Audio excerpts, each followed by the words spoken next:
किती आहे त्रिकोण. मग आता या त्रिकोणात एकच त्रिकोण दिसतोय का आपल्याला नाही. मग आता एकूण त्रिकोण किती हे मोजायचे कसे.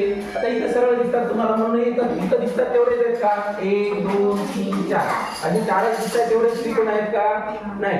आता याची संख्या सोप्या पद्धतीने कशी मोजायची हे पाहूया.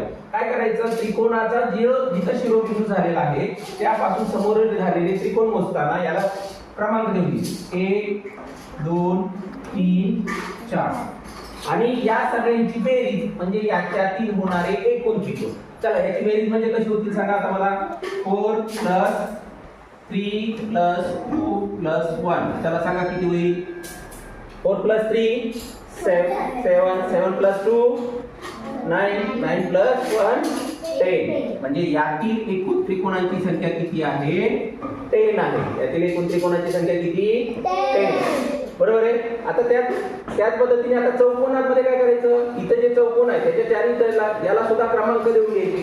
कसे क्रमांक देणार चला द्या 1 2 3 4 असे सुद्धा याचे क्रमांक देऊन घेऊया 1 2 3 4 आणि मग नंतर काय करायचं याचं मल्टिप्लिकेशन करायचं. पण मल्टिप्लिकेशन कसं करायचं सेम संख्यांचं म्हणजेच काय 4 चं 4 शी 3 चं 3 शी 2 चं 2 शी आणि त्याची परत ऍडिशन करायची. म्हणजे 4 4 जा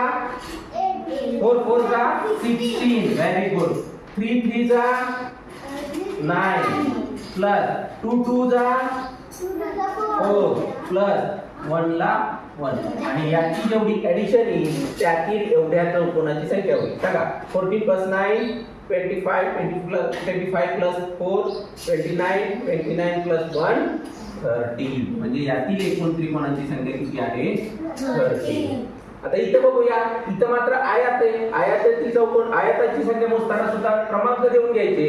परंतु त्याला थोडी वेगळी पद्धत वापरायची. कशी वापरणार 1 2 3 4 इकडे नंबर सांगा 1 2 3. आता काय करायचं इथं आपण सेम संख्या होत्या म्हणून ऍडिशन मल्टिप्लिकेशन केलं होतं. इथं सेम होतंय का नाही. मग काय करायचं या आडव्या ज्या संख्या आहेत 1 2 3 4 या ब्लॉकची काय करायची बेरीज करायची.